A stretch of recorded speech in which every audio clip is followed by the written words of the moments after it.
પ્રિય ભક્તો, જય માતાદી, જય જગદંબા, જય કુળદેવી। આજે આપણે એક એવા વિષય પર વાત કરીશું જે તમારા જીવનને સ્પર્શ કરશે, તમારા હૃદયને ચૂમશે અને તમને વિચાર કરવા મજબૂર કરશે। કલ્પના કરો, તમે એક વિશાળ સમુદ્રમાં હોડીમાં બેઠા છો, તોફાન આવે છે, લહેરો ઉછળે છે અને તમારી પાસે એક જ આધાર છે, તમારી કુળદેવીની કૃપા। જો તે પ્રસન્ન હોય તો તમે પાર થઈ જશો, નહીં તો? ભક્તો, આજે આપણે વાત કરીશું આપણી કુળદેવી, આપણી જગદંબા માતાની। કેવી રીતે તેને પ્રસન્ન કરીએ, કેવી રીતે આપણા જીવનમાં સુખ સમૃદ્ધિ લાવીએ। પહેલાં તો તમને પૂછું છું, તમે ક્યારેય વિચાર્યું છે કે તમારા કુળની દેવી કોણ છે? તમારા પૂર્વજો તેમની પૂજા કરતા હતા, તેમના આશીર્વાદથી તમારો વંશ ચાલે છે, પણ આજે તમે તેને યાદ કરો છો? ઘણા લોકો મને પૂછે છે, મહારાજ, અમે તો રોજ પૂજા કરીએ છીએ, ધૂપ દીપ કરીએ છીએ, મંદિરે જઈએ છીએ, નવરાત્રિમાં જાગરણ કરીએ છીએ, તેમ છતાં ઘરમાં અશાંતિ કેમ છે?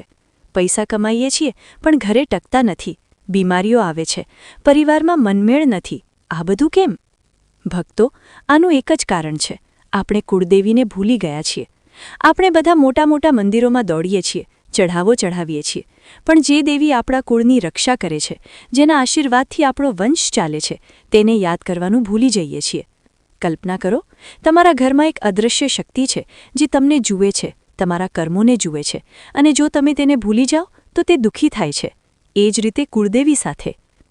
હવે તમને એક સરળ ઉપાય આપું છું જે તમે ઘરે બેઠા કરી શકો છો। કોઈ મોટો ખર્ચો નહીં, કોઈ મંદિરે દોડવું નહીં, પણ આને કરતાં પહેલાં તમારા હાથ ઊંચા કરીને કહો કે હું આ ઉપાય કરીશ। તમે તૈયાર છો? સારું।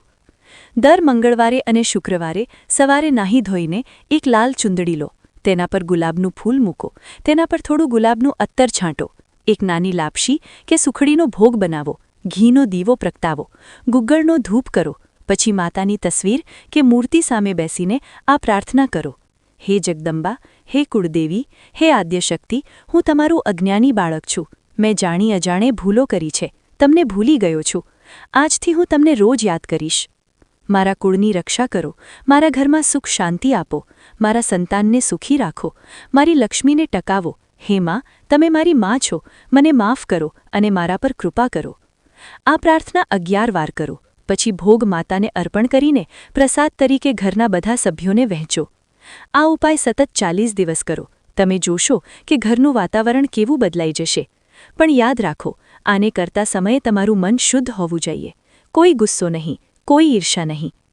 બીજો ઉપાય, જો તમારા ઘરમાં નકારાત્મક ઊર્જા લાગે તો દર રવિવારે સવારે ઘરમાં ગુગ્ગળનો ધૂપ કરો અને ઘરના દરેક ખૂણામાં ફેરવો, પછી માતાને પ્રાર્થના કરો કે હે માં, આ ઘરને તમારી શક્તિથી ભરી દો। આ સરળ છે પણ અસરકારક છે। પણ ભક્તો, કુળદેવીને પ્રસન્ન કરવા માટે સૌથી મોટો ઉપાય છે માતા પિતાનું સન્માન। જે ઘરમાં માતા પિતાની આંખમાં આંસુ હોય ત્યાં કોઈ દેવી વાસ કરતી નથી। ન માતા લક્ષ્મી આવે, ન સરસ્વતી આવે, ન કુળદેવી આવે।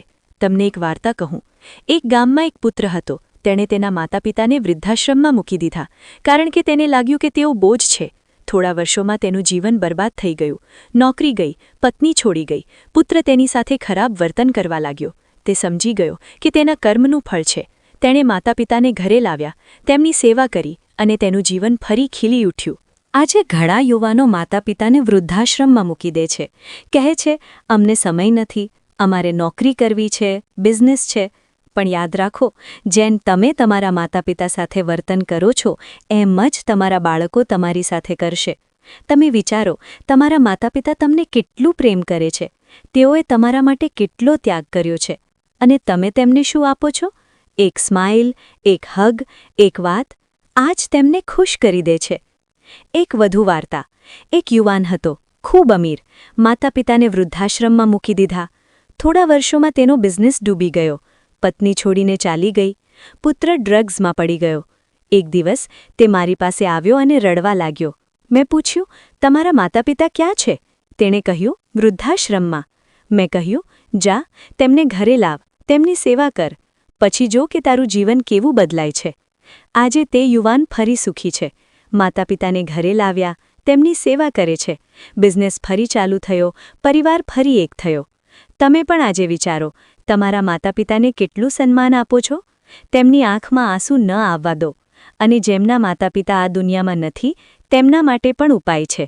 દર અમાસે તેમના નામે એક ગરીબને ભોજન કરાવો, તેમના નામે એક દીવો પ્રગટાવો, તેમની સ્મૃતિમાં સારું કામ કરો. તેમના આત્માને શાંતિ મળશે અને તમને આશીર્વાદ મળશે. કલ્પના કરો, તેઓ આકાશમાંથી તમને જુએ છે અને તમારા માટે પ્રાર્થના કરે છે. હવે તમને બીજો એક ખાસ ઉપાય આપું. જો ઘરમાં બીમારીઓ વારંવાર આવે, નકારાત્મકતા લાગે, તો દર શનિવારે સાંજે ઘરના મુખ્ય દ્વાર પર એક નાનો લોટો લો. તેમાં થોડા સિંધવ મીઠું, 7 લાલ મરચાં અને એક નાનો કોલસો મૂકો. આ લોટાને ઘરમાં 7 વાર ઉલટું ફેરવો અને પછી ઘરની બહાર 4 રસ્તે કે કોઈ ખુલ્લી જગ્યાએ મૂકી આવો. આ નજર અને નકારાત્મક ઉર્જા દૂર કરશે.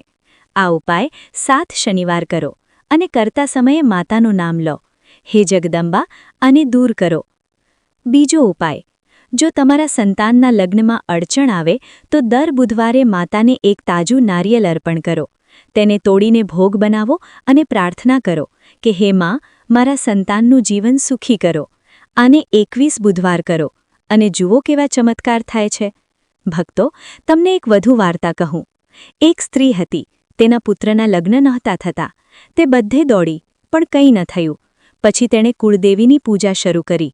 રોજ એક ફૂલ, એક દીવો. થોડા મહિનામાં તેના પુત્રના લગ્ન થઈ ગયા અને આજે તે સુખી છે. આ જ છે ભક્તિની શક્તિ. અને છેલ્લે એક વાત કહીને સમાપ્ત કરું. જીવનમાં સુખ જોઈએ તો 3 વાતો યાદ રાખો. કુળદેવીને ક્યારેય ન ભૂલો. રોજ તેને યાદ કરો, તેને પ્રેમ કરો. માતાપિતાનું હૃદય ક્યારેય ન દુભાવો. તેમની સેવા કરો, તેમને ખુશ રાખો. સાચા મને પૂજો, બાહ્ય દેખાડો નહીં. તમારી ભક્તિ હૃદયથી હોવી જોઈએ. જો આ 3 વાતો તમે જીવનમાં ઉતારશો તો જગદંબા માતા તમારા પર એવી કૃપા કરશે કે તમારે ક્યાંય ભટકવું નહીં પડે. તમારું જીવન ફૂલોની જેમ ખીલી ઉઠશે. સુખના તોફાન આવશે. જય માતાદી, જય જગદંબા, જય કુળદેવી. આપ સૌને મારા આશીર્વાદ. તમારું જીવન સુખ સમૃદ્ધિથી ભરેલું રહે. જો તમને આ કથા પસંદ આવી હોય તો લાઇક કરજો, ચેનલને સબસ્ક્રાઇબ કરજો અને કોમેન્ટમાં જય માતાદી જરૂર લખજો. તમારા અનુભવો પણ શેર કરજો. તમે કુળદેવીને કેવી રીતે પ્રસન્ન કરો છો? ફરી મળીશું નવી કથા સાથે, વધુ રસપ્રદ વાર્તાઓ અને ઉપાયો સાથે. જય માતાદી.